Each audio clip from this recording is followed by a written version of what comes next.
Podcasting is more than just talking. It's listening. BSing with Bob Schmidt.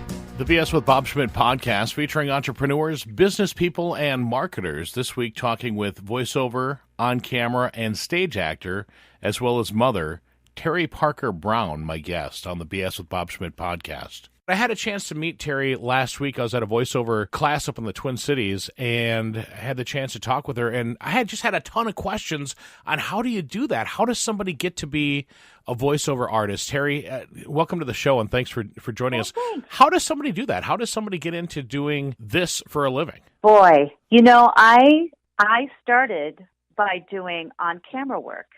And every once in a while when you're doing on-camera work, there's a voiceover that goes with that. You know, they do shots of other things called B-roll, and then, you know, you voice it over. And at that time, I was kind of fresh out of college, and I had an agent here in the Twin Cities, and they said, hey, you want to put together a demo. Nowadays, it's a lot more competitive to do voiceover than when I first started and cut my teeth on it. And there are so many mediums that people work through. And pretty much anybody who has a computer and a microphone can go online and find these voiceover sites. And it's really flooded the market. So in some ways, I think it's harder and easier to do what I do. It's weird. Is there money in it for the average Joe that just says, hey, somebody says you have a really great voice. I think you could make money. Is there money for that person? There could be, I think. Well, here's the thing. You know, a lot of people have great, unique, nice to listen to, nice timbre, nice quality to their voice. But really, you got to be an actor as well. You got to be able to lift the words off the page and give them life behind a microphone where you don't have anybody reacting to you.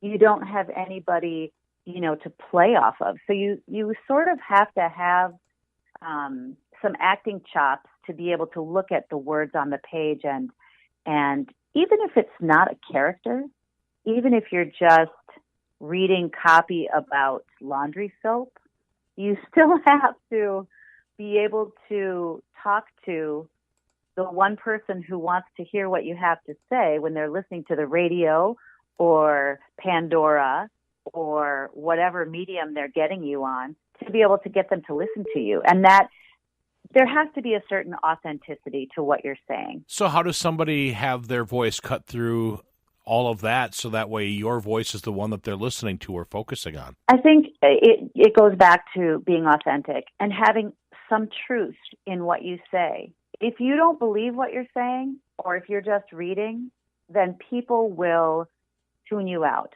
So it takes a lot of practice, and it takes a lot of feedback, and a lot of, or I should say, swallowing your pride.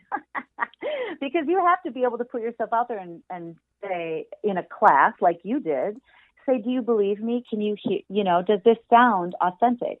And it's tricky. It's not for everyone. I'll tell you what, standing in front of a group, because I was a radio guy for 30 years and doing my shtick inside of a room all by myself, not a big deal. But when you've got 15 other people looking at you and listening to you, and then you've got a coach there listening as well, it ups the game a lot. Yeah. Well, and you know what? If people are going online and signing up on what we call pay-to-play sites to do this, then they are mostly working alone in their house, in their booth, in their closet. A lot of times, at least in the Twin Cities area, you can still go into a studio and record. And then you are not performing for people, but there are clients in the room. There is an audio engineer, and you have to have the courage and the access, the quick access to that vulnerability that makes you sound authentic. Is it hard to put yourself out there? It depends on your personality, I think. Sometimes it is for me. I think maybe it depends on the topic. I can remember doing, my agent sent me an audition. It wasn't too long after I'd had, I have 3 kids, and so it wasn't too long after I'd had a child. And it was, you had to go there. It was about talking about to your child in the crib and something about their safety I couldn't do it. It was too close to me at that moment. I just did it, and I couldn't let myself get to that really, really vulnerable place at that moment. Now, if you ask me to do that, I could do it just fine. But it depends on, you know what I mean? Uh-huh. It depends on the topic. And I think that the only way that you get to let people in like that is by practice and by classes and by improv. You know, you got to be able to access it quick, especially when you're talking about a commercial that's only 30 or 60 seconds or even 15 seconds long. Mm-hmm. You know, you've got a lot of connecting to do in a very short amount of time. So you kind of have to be an open book. So how does a yes and play into commercial work? If it's a script that you're reading, how is improvisational skills going to take you to that next level? Well, I think when you're in the booth and the director asks you for another take, I always like to give them something different than I gave them the first time. So you might be reading the same copy over and over and over again, and you have to be able to change it up just a little bit. You know what I mean? Mm-hmm. So that's where some of the improv might come in handy. Other ways is maybe you have to be a chicken.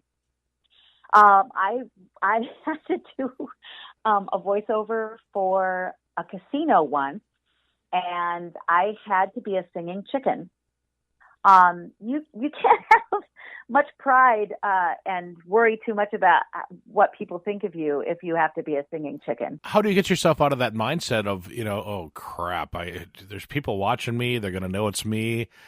How do you do that? Boy, that's a hard question. If I'm playing a character, if it's a really character-driven script, then it's a little easier because you can say, this is the character, this isn't me. Mm-hmm. But otherwise, I just try to bring as much truth as I can to whatever copy I'm saying. And I try to tell it to someone that I personally know. In other words, when I'm looking at the script, I would think, I'm going to tell this to my mom. And believe it or not, if you just think that thought or have a little bit of a read-in that says, hey, Mom, that changes how I will deliver that script. Well, I guess it depends on what you're trying to sell, too, because if you said, hey, Mom, the new herpes cream is in three different flavors or whatever. I mean, I could see that being a lot more awkward than, hey, Mom, this new laundry soap is a fantastic thing. You know what? So that comes into play though. But what if you were supposed to be acting embarrassed about it? Oh yeah. Do you know what I mean? Right. Then you might pick your mom versus whatever. Uh-huh. So that little kind of adjustment, those subtleties are really important when you're working on the mic, because you even noticed it in class, didn't you? You could hear it when you just ask somebody to think about a person and make it personal to them. It changes how they deliver the line. Okay, you brought up the class. So I hate to make this question about me, but I'm going to.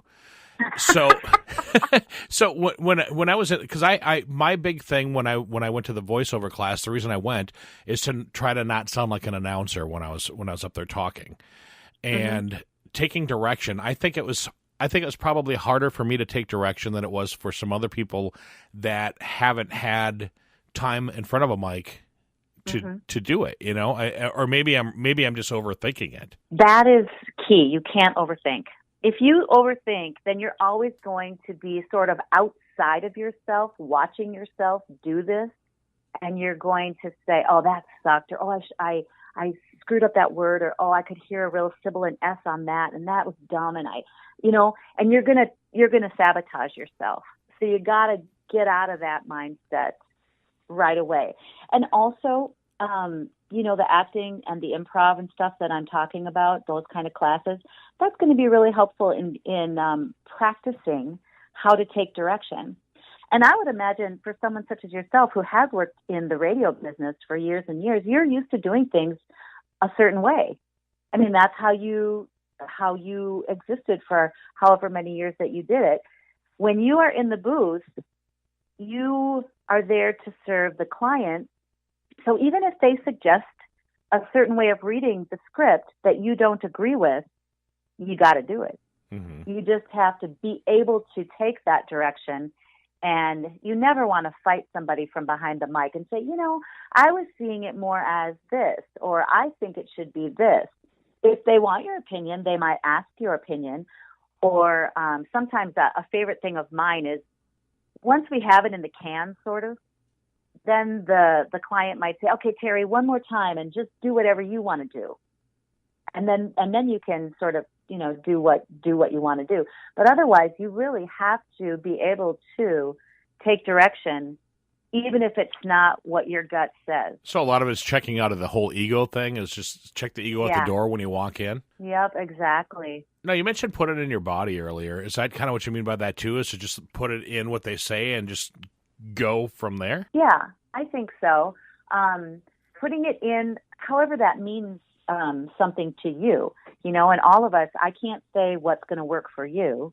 Sometimes moving moving your hands or moving your feet. You don't want to move a lot when you're doing voiceover work because obviously they'll be able to hear you. But between takes, shaking things out,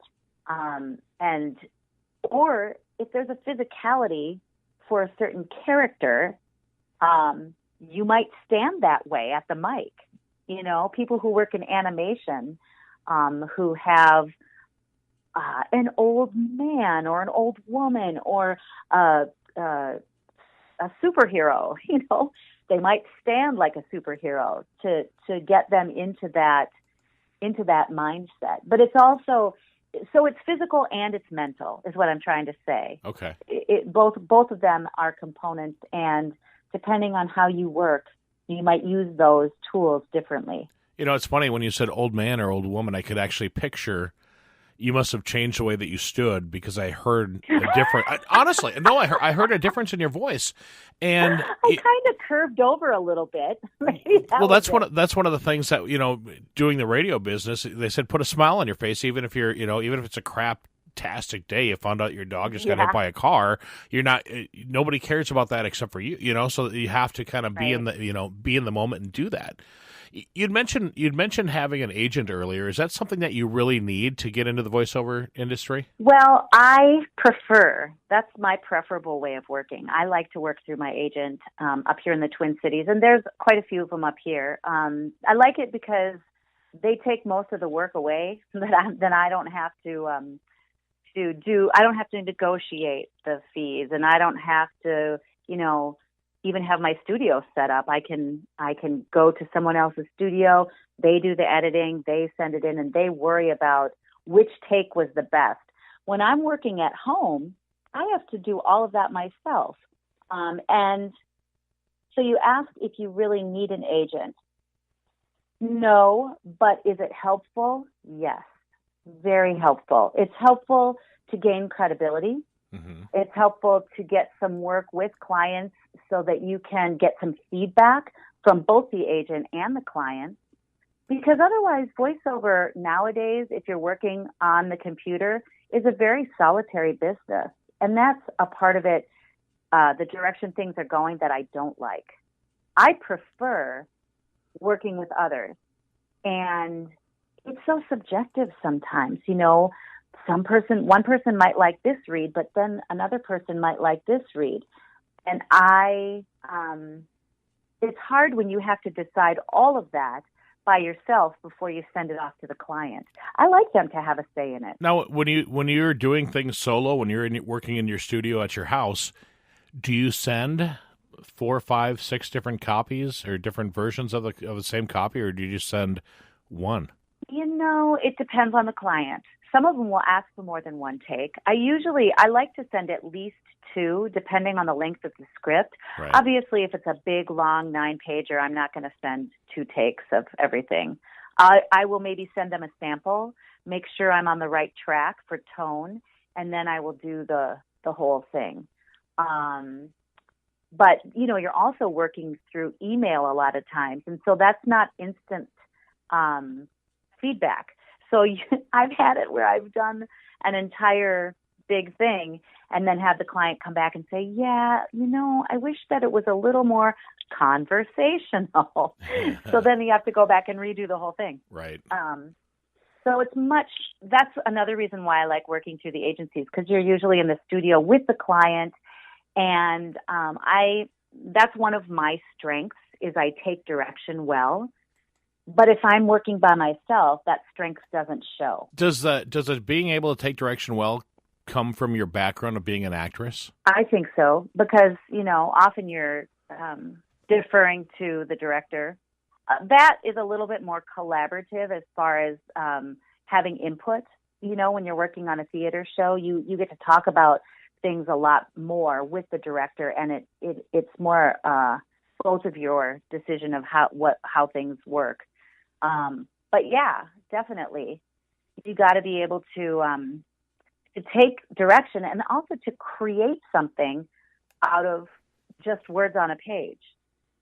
You know what I mean? Oh, absolutely. You have to make a strong choice to be able to have anybody to say anything about what you're doing.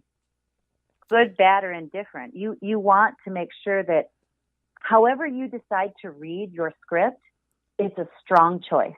The stakes are high. Let me play out that with the next question. Have you ever had a script where you thought, man, that sucked, I did a horrible job, and they're like, that's a wrap, we love it? I have had auditions like that and then gotten the job and gone, really? That was terrible. And I have also done some infomercial work. And if anybody has ever stayed up and watched late night cable and seen those infomercials, to most of us, that looks like, oh my gosh, that's just horrible acting. And it's so big and melodramatic, and there's actually a formula to it. And not everyone can do infomercials. So believe it or not, that's a skill. Really? That's something that people, actually desire if you are doing that kind of work. So, but yeah, there have been times where I'll have a take that I don't like, but they do. And in that case, what I would probably do is let them get to the end of the session and then say, I noticed that I didn't really like that take. Can I have one more? But I try to make that after they get what they want. Mm-hmm. And then they might go back and listen to it and say, no, I think that's fine. And then I just clam up. Then I'm like, okay, if that's okay for you, then that is okay for me. Because, you can get very particular when you're listening to your own self. Oh, Teri, trust me. I know. Yeah. I know. I used to record a daily editorial.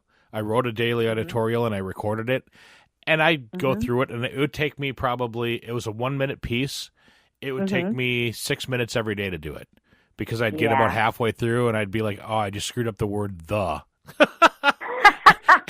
And I'd have to start over at the word the, and I would. It depended on how far, or I'd have to make 15 splices in a 1-minute piece. I'm like, I'm just going to try recording it all over again, Right. And I'm sure that the average Joe could care less.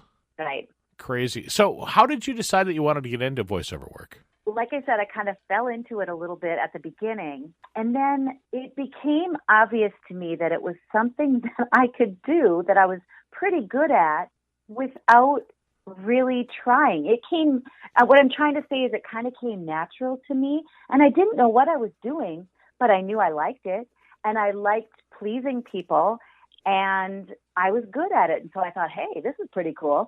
Then when my kids were born, it became about whether I, liked on camera or voiceover better. I always picked voiceover because on camera, I had to get makeup on and do my hair, and it took the whole day, which meant a babysitter for the entire day, which meant childcare costs and, having to actually wear pantyhose.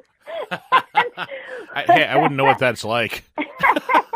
And high heels, right. And so voiceover just became, you could do it in an hour, which is much less childcare cost. Yeah, you had to pay for parking downtown or whatever, but it was all in all just more cost effective. And then, I always liked it. I always enjoyed it. And the wackier and the crazier the script, the better. Nowadays, most of the stuff that I do is not the wacky, crazy mom anymore, but it's more the explainer, the person who's telling you how to do something, or talking about healthcare, kind of the nurturing. So as we age, our voices age as well, and probably the slot that we fit into becomes a different slot. So that's another reason why I like acting and voiceover, is that you're constantly changing, you're constantly upping your game and getting to a new place in life. Well, you'd mentioned you have children. Are any of your kids involved in voiceover or acting at all? Oh my gosh, yes. To my chagrin, no. My kids love being on the mic, and they love working, and at least two of them have done voiceover work. I have twins, and one of my little guys had a lisp growing up, so he didn't do much voiceover work then. But the other one, his twin brother, has done some, and also my daughter, even before she could read, did a spot for Shopco with me, and we just like fed her the lines, and then she would say them, So yeah, and my daughter Audrey now is 17. She'll be going off to college in a couple of years, and she wants to do theater, specifically musical theater. That's awesome. So what skills do people need to break into the business? Well, I think you need persistence. You need to have humility. You need to have a hunger for it. It's not easy. Nothing about this business is easy. We kind of started out the podcast by talking about how accessibly easy it is now, because everybody's got a computer just about, and heck, you can even record on your phone. But to be able to do it, you need acting skills. You need to, practice acting, get some training, and I guess that's just what I would say. I would say acting is a really important part. Your demo is going to be a really important part. And that's a catch-22. How do I make a demo if I don't have any work? How do I get the work if I don't have a demo? So that's where these classes and things that we talk about can be helpful, because you can get yourself something that sounds good to start with. And then as you get work, you can use that work to create future demos. Is it worth it? Oh my gosh, I love it. Can't you tell? Oh, yeah, I can tell that I can tell that you do. But I mean, is it worth? So somebody that's new that's coming in, so there's 15 people that were in that class that I was at. Yeah. I could see maybe half the people perhaps doing it if they have enough tenacity to go ahead and ask, go out and work right. it. Some of the people I'm right. like, somebody told you had a good voice. It's probably your mother. Well, and some people want to just do it part-time, and it's not really a part-time gig. I mean, when you're not actually doing a voiceover gig, you're looking for the work, which that's kind of a skill that I built doing theater, because when you're not in a show, you're looking for the next one. Mm-hmm. So yeah, you're right. Probably half those people won't pursue it any further, or they might try to do it for fun, but you just don't gain any momentum that way. It's all or nothing, baby. Teri.Parkerbrown, my guest this week on the BS with Bob Schmidt podcast. So, Teri, how does somebody find you? You can go to my website, which is teri.parkerbrownvo.com. And I know Teri is sometimes spelled different ways, but mine is with one R, Teri. What advice would you give to somebody then, Teri? I would say if you really want to do it, get out there, get some acting classes, meet some people, get a class that can get you a demo together, and get online. Try it out. See if you can, if you can get an agent, more power to you. If you're in La Crosse, you may not have accessibility to agents like we do in the cities. But if you can, great. And if you can't, get online. See what you can find out. There are so many articles, vlogs, blogs. There's all sorts of stuff online to teach you how to make your own home studio, to give you information. There are classes you can take online, and you can take them from the comfort of your own home. Get out there and look at classes about voiceover. See what you can find out, and then see if it really sounds like in the pit of your stomach. Do you really think that you could do that? And then there's your answer if you should really pursue it. The BS with Bob Schmidt podcast is brought to you by Orange Computer. Find them online at orangecomputerlax.com. And by Tri-State Sound and Light. Find them online at tristatesound.com. Tell your story with microcasts by podcastforhire.com. The BS with Bob Schmidt podcast is a Podcast for Hire production.